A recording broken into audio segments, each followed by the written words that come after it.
Well, we've been talking at work about TV shows and binge watching shows, and someone said, Savion, you don't watch a lot of TV, do you? It's like, no, actually, I don't. But that got me thinking of why. Why don't I binge watch TV as much as I did before? And I got to thinking, I think it's because I've become a yes guy again.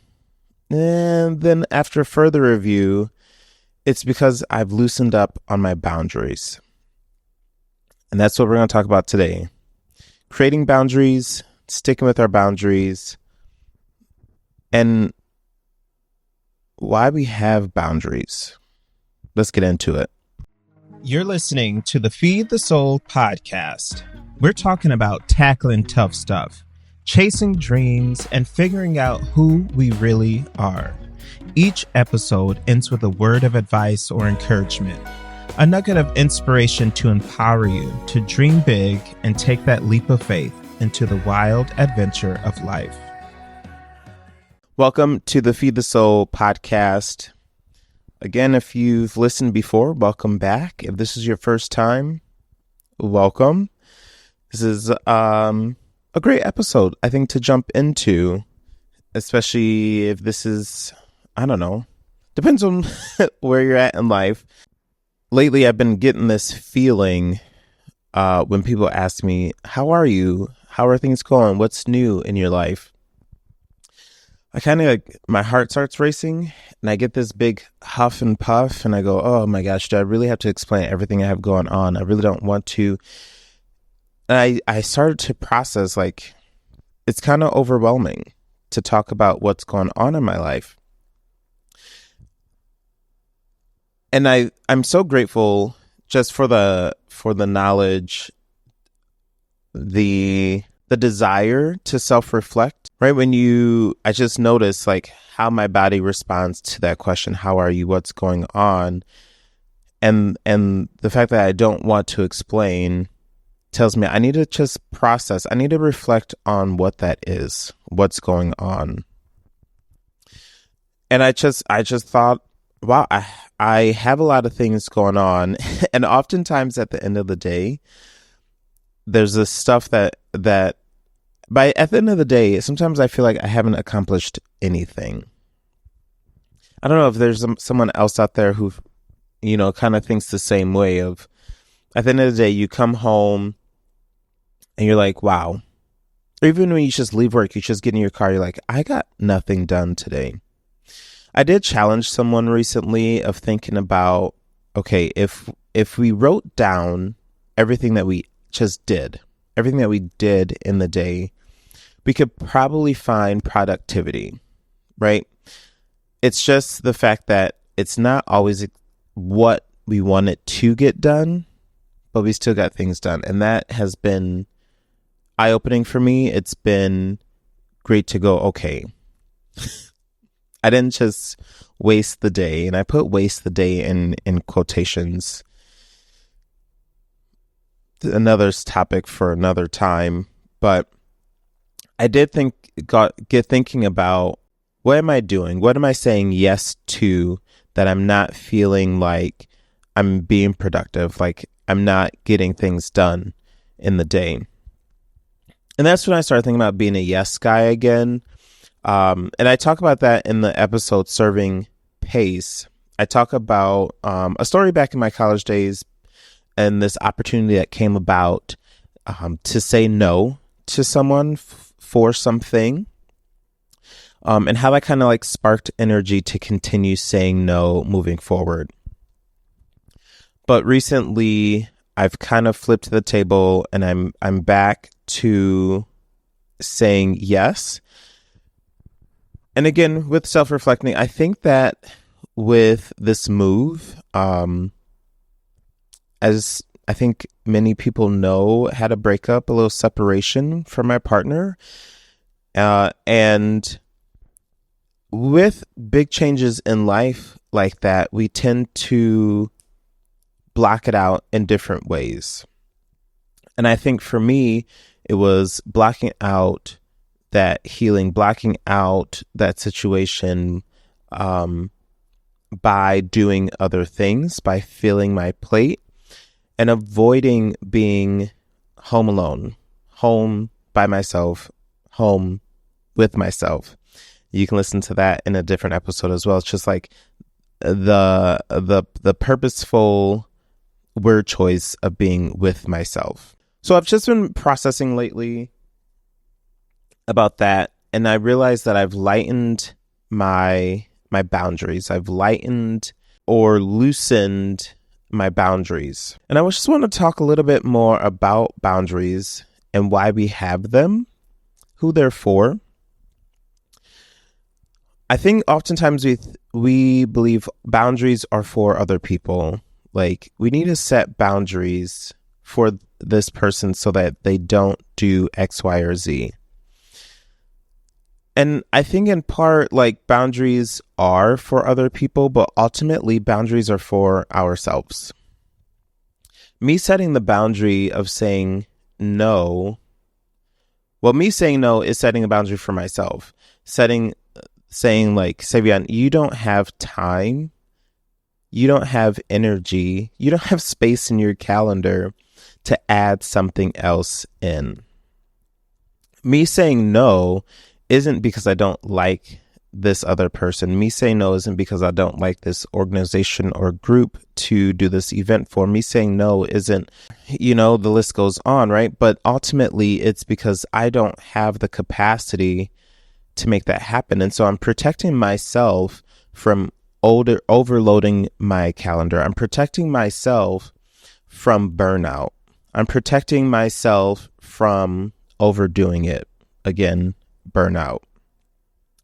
And so when we think about boundaries, we have to remember, like, it's not selfish.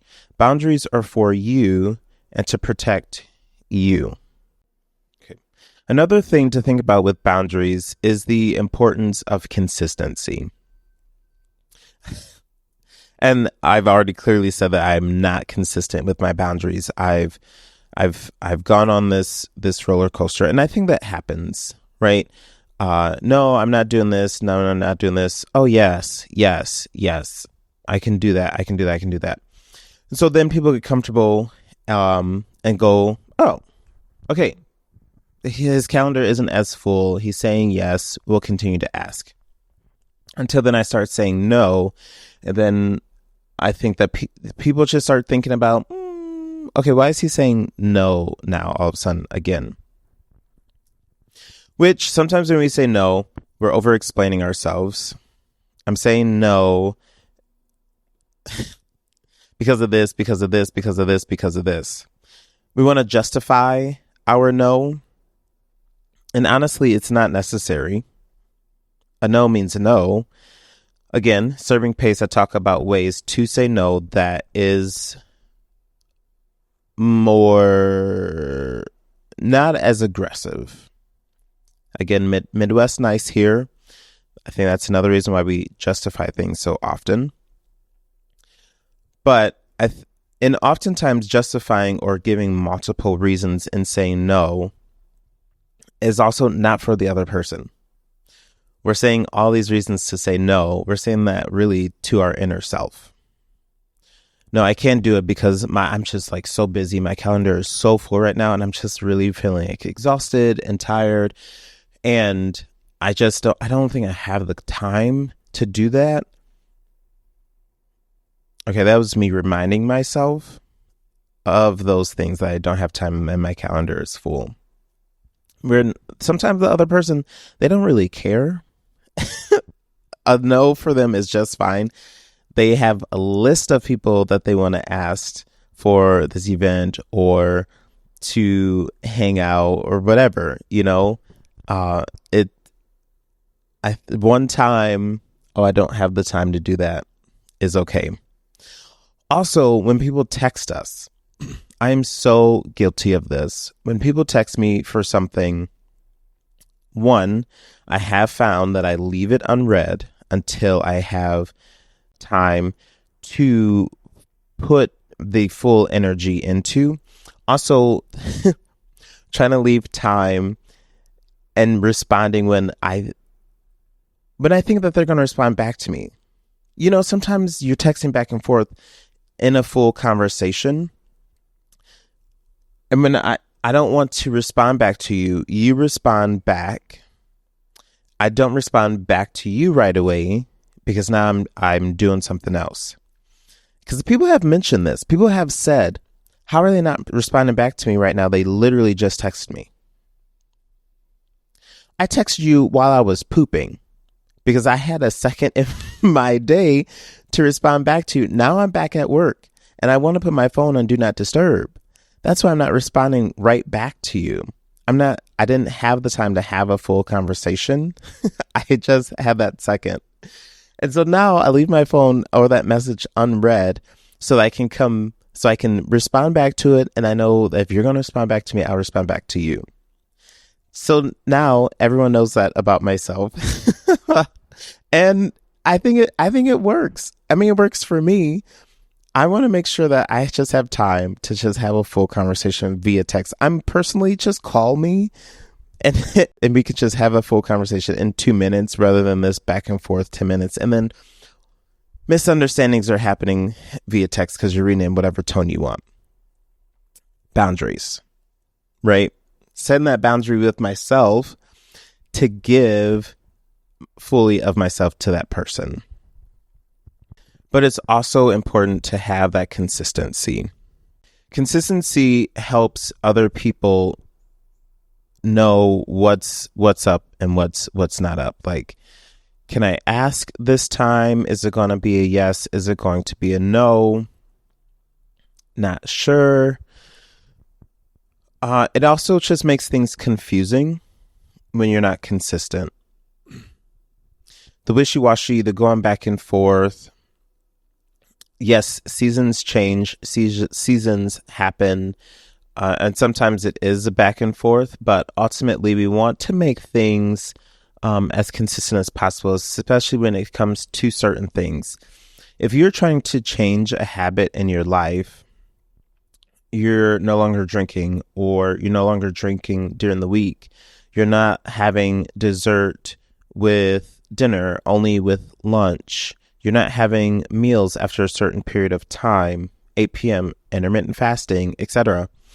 Being consistent with that is important. Again, not just for the other person to help them understand what's going on, when they should and should not ask you, but to consistency for yourself, right? This is a new habit that you're trying to build for yourself. And so when you're consistent in setting that boundary for you, it helps with you. Oftentimes, yes, there's a lot of peer pressure, and it's really easy to go back on that. Oh, but everyone else is doing it, I should do it too. But setting that boundary and being consistent with it helps people respect you more as well. You respect yourself as well, right? Because the boundary is for you. I think that's a good example for me, that I'm trying to change not having like sweets after 9 p.m. One, because I know how sugar affects me. It actually does really energize me. And then we crash, which I guess could be helpful for bedtime. Having that crash, I'm just going to pass out and go to sleep. But there's still the sugar is still running through you. And so for me, I'm trying to not have sweets or sugar after, I'm starting with 9 o'clock. Because sometimes my work day goes until 8 o'clock at night and I still want a snack. Could be a peanut butter and jelly sandwich. I don't know. Just depends. But anyway, if I am going to meet someone out to hang out after work, after 8 o'clock, okay, should I still have a drink? Maybe it's a kombucha, which is it's sweetened, right? And can give me that sugar fix that I want, but we're still hanging out. If someone wants to split a dessert, that's an opportunity for me to say, oh, no, thank you. Period. No, thank you. I can't have sugar after a certain period of time. Like, it really gets me going, and it's late at night, Explaining that to people, I think, depends on who you're explaining it to. can be helpful and matters, but oftentimes it may not. If people respect you for you, and that's a relationship that you have, you shouldn't have to do all that justifying. I don't think. That's a conversation that you can have with your people. Okay, and lastly, setting boundaries can be really hard. And just going back to that example, I'm not eating sugar after a certain period of time can be hard for people to understand, which is, especially when it's new, because, well, we've done this is our weekly thing. We go out for a drink, we split a dessert, we talk about our day, or we talk about our last week and the last time we saw each other. And all of a sudden you're saying, no, you don't want to split this dessert with me anymore. What's going on? People can be offended by that. People can be feeling hurt by that because that was your weekly thing. That was your thing together. And it's important to understand that change is hard, period, in general, right? It doesn't matter whether this is your weekly thing. We get a new president. That's a stretch. That's a big stretch. Things change at work, right? Oh, we're no longer doing it this way. This is our new process. Change is hard. We get into this rhythm, we get into this routine, and now we have a change. That is when it's so important to stick with your boundaries, to stick with what you're doing so that this new habit is not just affecting you and you're getting used to it, but your weekly buddy that you have dessert with also is now getting used to having dessert by themselves. Or maybe it's a savory food. Maybe it's something light. Hummus and pita. I don't know. But maybe it changes for everyone. It's a ripple effect sometimes, right? Healthy change can be a ripple effect. Oftentimes people don't understand that they also needed this change in their life with you making the change in your life. That might be something for the couples out there. A lot of folks, right? You come home, you have this dessert together, this glass of wine, and you share about your day. And then all of a sudden, one of the couples is like, ooh, I'm actually not doing that anymore. I'm making this life change. I'm trying to lose some weight. Couples get turned off by that. But consistency helps, one, with that change in your lifestyle. You start to see a change in your body. That reducing of sugar at night can help you lose weight. And maybe you start to see that. Your spouse starts to see that. And they go, oh, this consistency looks good on you. This boundary setting that you did looks good on you. Let me try it. Let me join in with you as well. So boundaries do help other people in that sense of how can I see this in you? Maybe this can help me too. So to the dessert, for me, on my vision board that I see when I record, that I see every day, I have a word on there that says no bounds, and it's actually love knows no bounds. Love knows no bounds.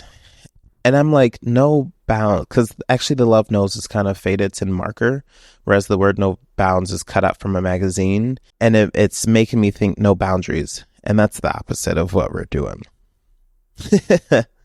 Love knows no bounds, and we need to set boundaries.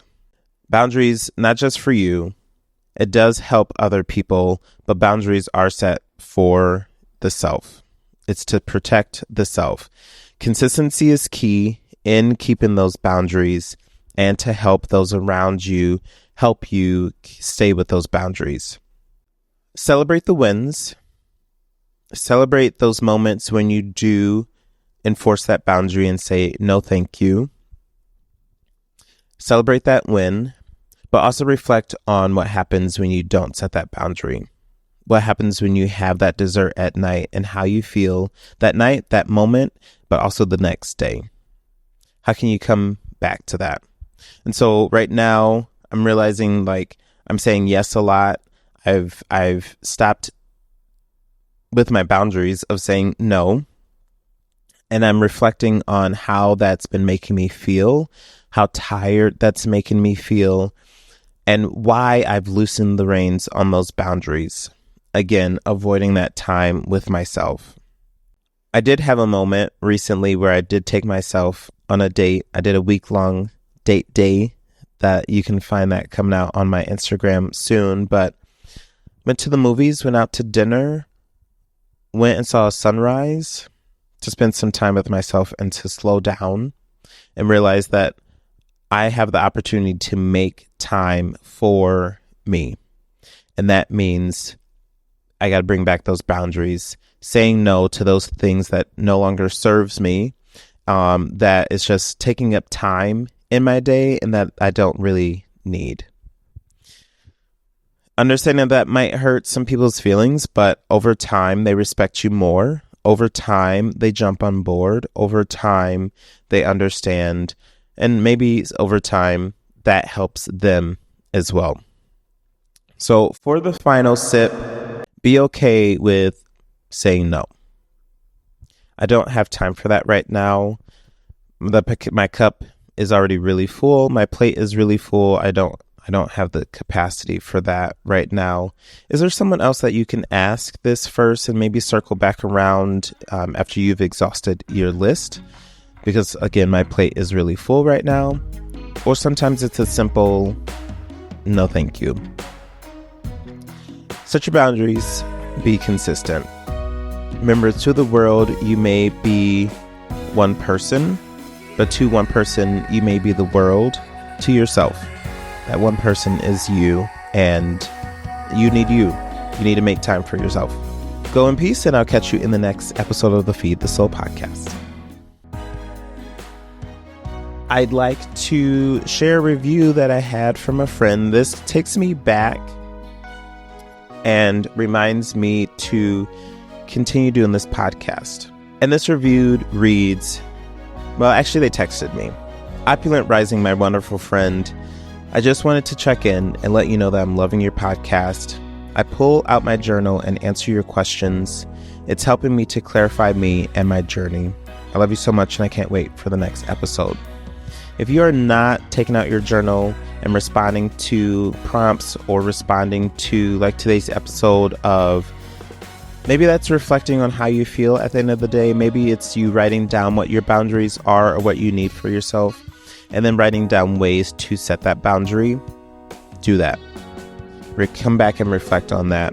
Self-reflection is so powerful. It's so wonderful. It's so needed if you're going to really make change in your life. Have a wonderful day.